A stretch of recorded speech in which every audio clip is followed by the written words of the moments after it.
Hello and welcome to the Leaders Council podcast with me, Joshua Jackson. As regular listeners will know, this podcast is all about hearing from those people who get up each day and make this country work, supporting their staff, clients, and being innovative and showcasing strong leadership and ingenuity across all that they do.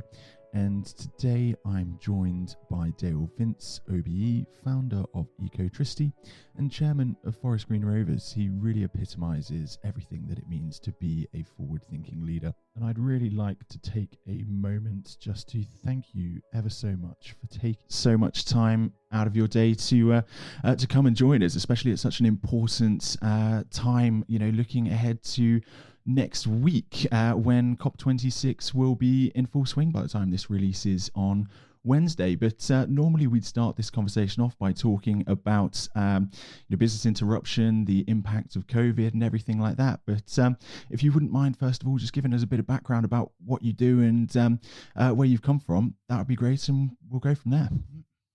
Yeah, cool. Well, I'll start with where I come from because I think that's chronologically more sensible for me. So I'm a former New Age traveler. I spent 10 years, most of the 80s, some of the 90s, living on the road in a variety of trucks and buses and all kinds of things that I built myself. Became very self-reliant, started using renewable energy at the end of that period, a small windmill. And then I had this moment where I was parked on a windy hill, saw a big wind farm built in Cornwall and thought, I could live this low impact lifestyle for another 10 years personally, or I could drop back in and try and make a bigger difference. So I set about building a big windmill on a hill outside Stroud in 1991, got that done in 1996. It was a hell of a battle. And a year later, started the world's first green energy company selling a new kind of electricity, the green kind. And then it all rolled on from there. We did some pioneering work in big wind and solar. We brought green gas to Britain. And we did all of this because energy was the biggest cause of climate emissions in our country. Then went looking for the second and third biggest and found transport and food. So we built Britain's first electric car, the Nemesis, started that project in 2008. Then built the electric highway, one of the world's first national charging networks for electric cars that weren't yet really happening, but we wanted to see it happen. We sold that network this year, actually. And then we also did some campaigning work in food for plant-based diets because it's a big driver of the ecological and climate crisis and human health crisis, actually, that we face. And then all of that work, energy, transport, and food, the big three pillars of our work, has really manifested itself at Forest Green Rovers, a local football club we rescued in 2010, now described by FIFA and the United Nations as the greenest football club on the planet, and through which we've found the most amazing platform for communicating to people. We also make plant-based school dinners for primary schools. We make diamonds from atmospheric carbon. That's our most recent gig. And we make small windmills as well. We've got a whole bunch of other things going on. It's so much all based around this idea of sustainability, environmentalism, and protecting the world that we live in, but also changing the message as to why we should do that as well. It's all about sort of progress for you, and not just sticking to the idea that otherwise the world's going to end. And can you sort of dive into your ethos a little bit more as to why you want to go around and sort of help build these ecological programs? Well, I guess I'm an environmentalist by nature. I've been concerned about sustainability since I was a kid. I wondered about where all the oil came from in the early 70s and when it was going to run up, and nobody talks about it. So that's been with me kind of like all my life, probably. And, I think communication you touched on just there, I think the key is how we talk about this stuff, because too often the climate, the environment, even wildlife, they're seen as costs that we have to bear. Our Chancellor this week, clearly sees environment programs as a cost, not an investment, when in fact it's the opposite. The new industrial revolution that is before us is the green one. We've had the old one, which has caused so many of the problems of the world, the mass burning of fossil fuels and the intensive agriculture of animals, actually.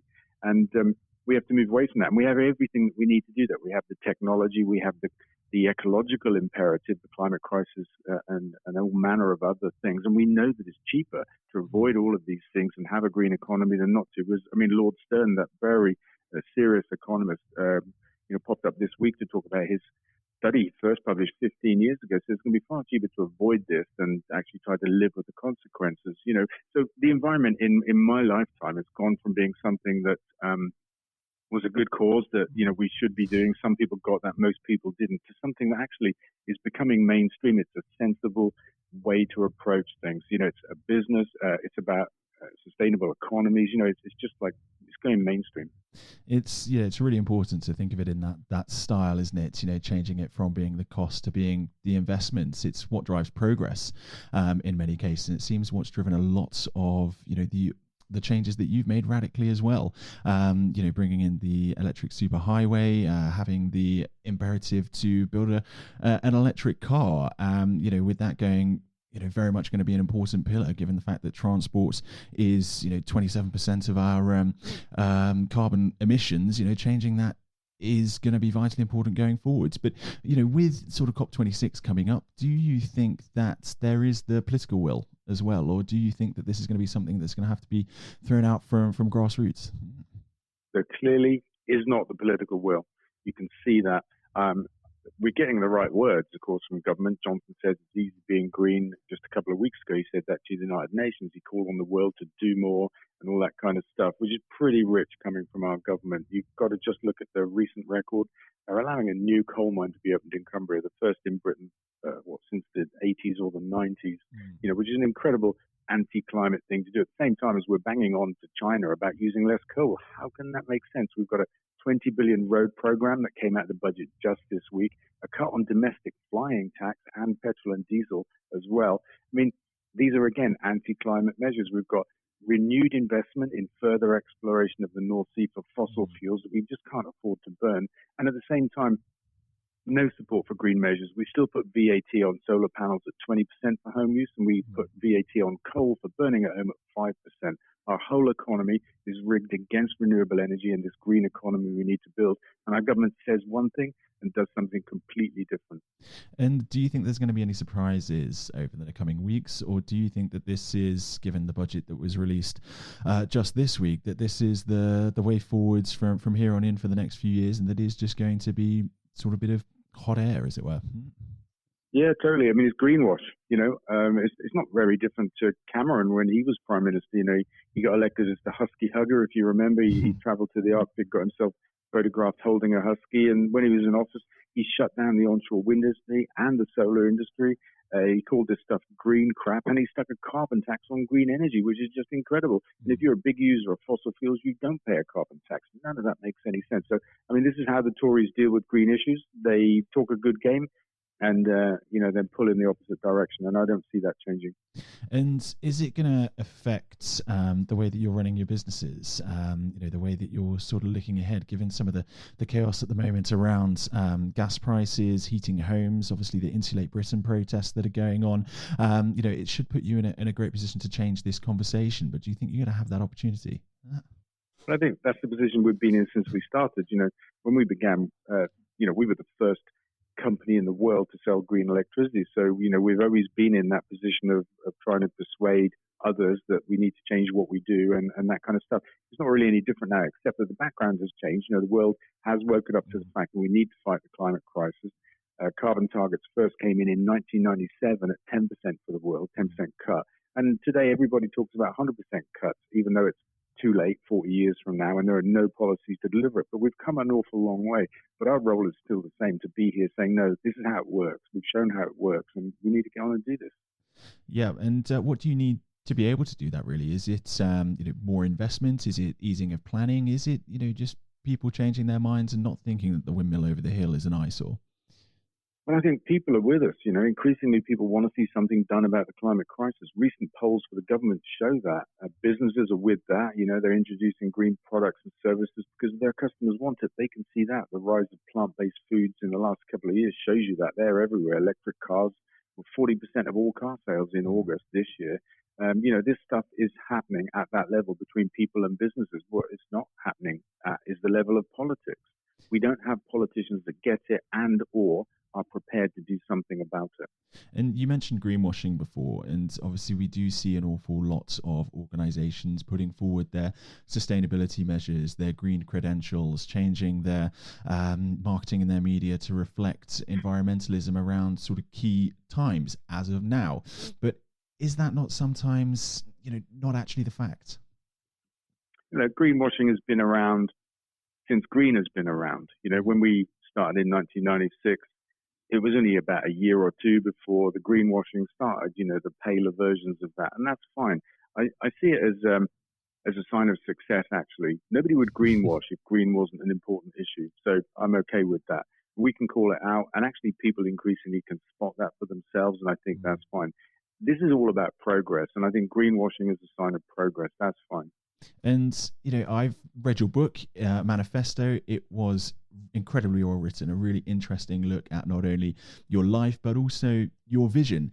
But one of the main things that stood out for me whilst throughout one of the pages was you talking about an independent adjudicator for politicians, and making sure that people stick to their word and that these things have oversights. If anybody knows their sort of classical political ideologies, it's very much Rousseauian. But, is that actually, legitimate? Is that something that can be done? And would that not mean that there was, too much power in an independent body to make sure that people were, following through, essentially? Well, I think it would be important that we got the balance right, but we don't have a balance at the moment. And maybe the best example is during the Brexit referendum campaign, when we had that bus with the 350 was it billion? Infamous. I don't know, million. Yeah. Yeah, that one. On the side of the bus. It was a lie. In fact, it was a lie.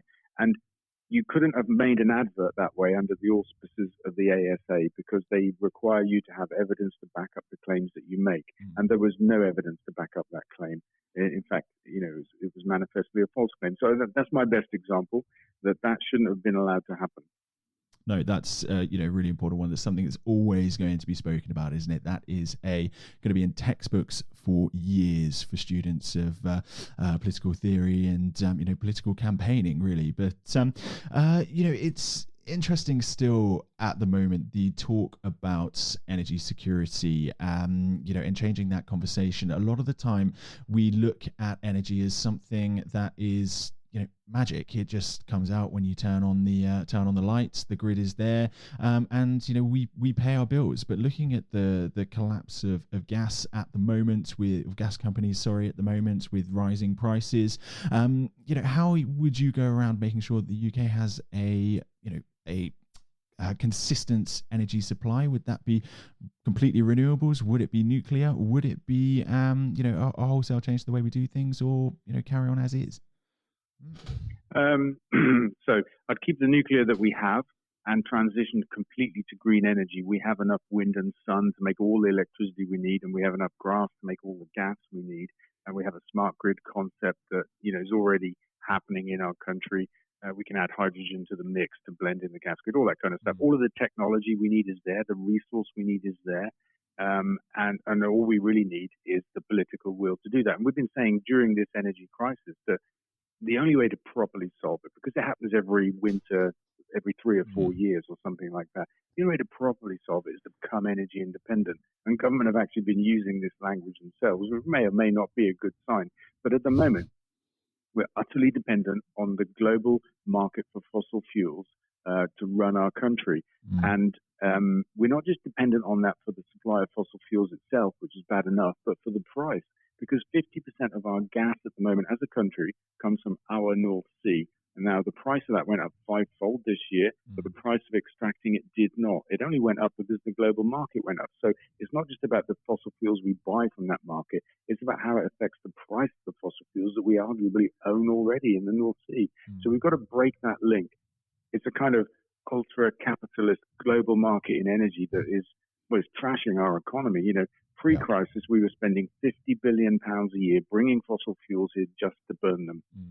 That's $1 billion a week, 3 times the lie on the side of that Brexit bus, but real. And we've been arguing that instead of talking about fighting the climate crisis with green energy and all that kind of good stuff, altruistic stuff, we should pivot this argument and say this is about energy independence. This is about getting ourselves off that global roller coaster of energy prices, which wrecks our economy. And it sucks 50 billion out, a year pre-crisis. But because the price of oil and gas fluctuates so wildly, it can easily be 150 billion a year, which it is right now, in fact.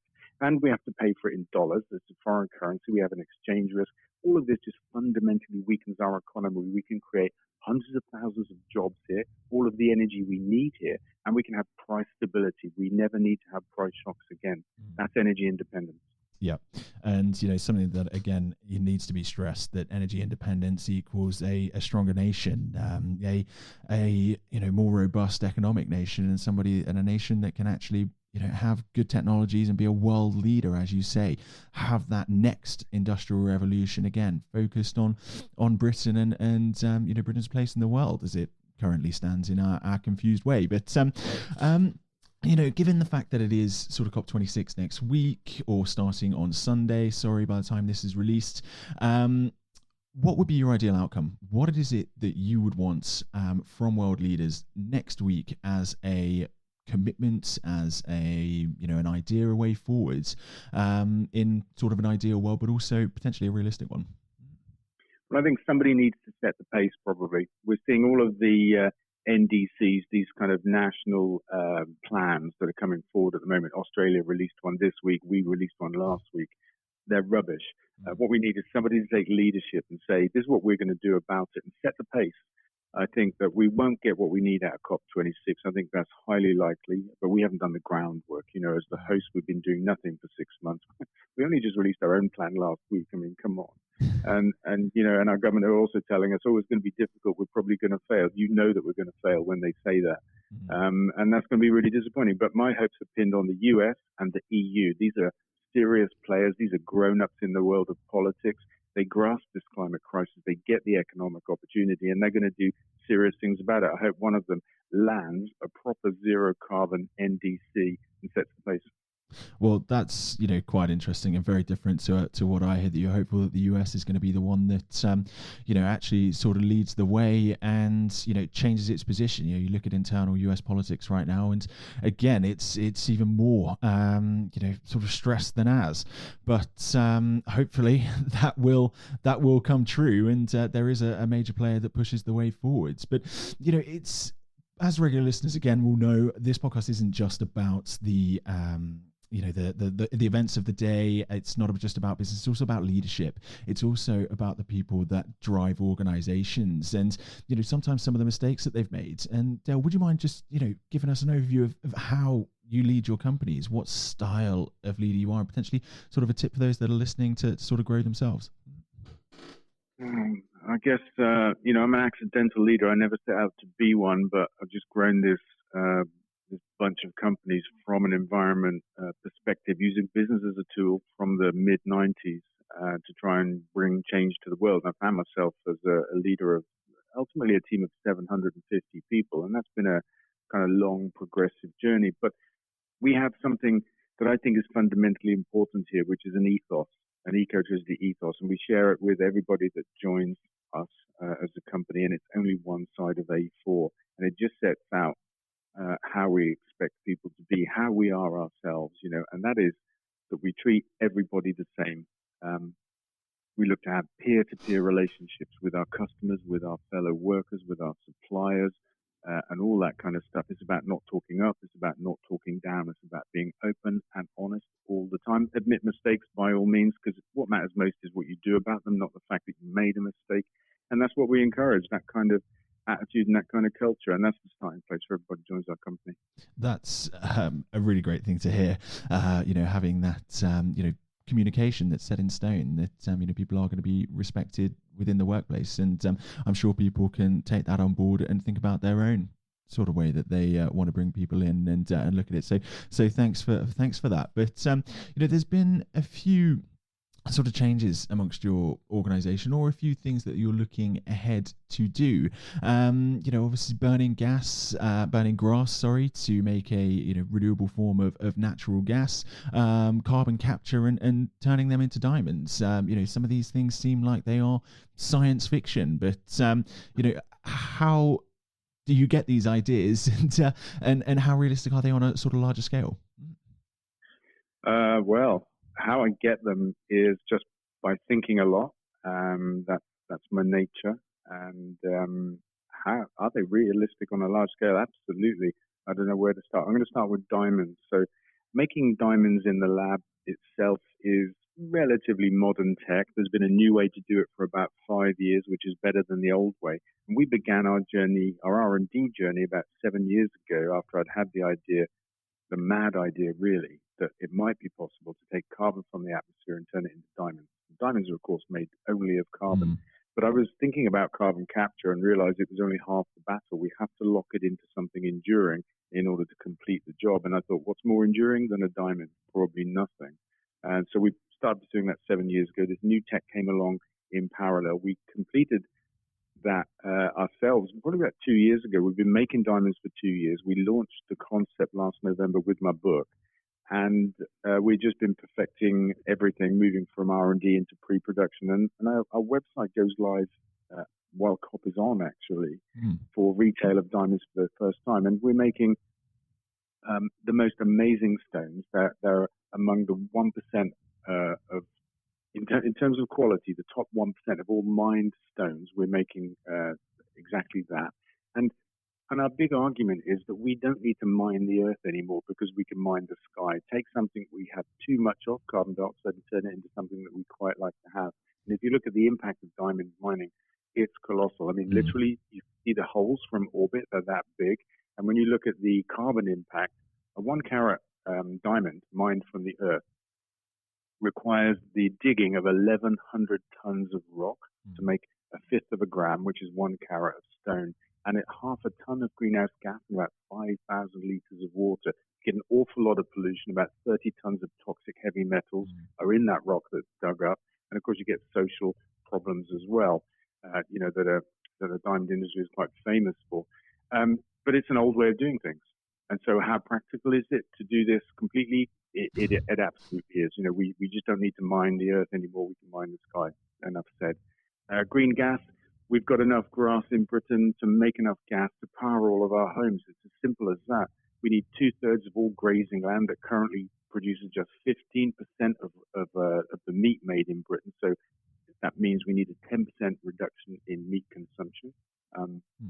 But the government's Climate Change Committee and others are saying that we need to reduce meat consumption by 30% anyway to meet our climate targets. We're well under that. We need 1% a year for 10 years to do this green gas program. And in the last 10 years, red meat consumption fell 30% anyway, so we're well below the background trend. So totally achievable in terms of diet change and land use change. We have enough land, we have the technology, we have a gas grid, crucially, and the government at the moment plan for us all to have heat pumps, which means throwing away the gas grid and having a massive upgrade in the electricity grid and producing 6 times as much electricity in the winter as we do now, which is just madness.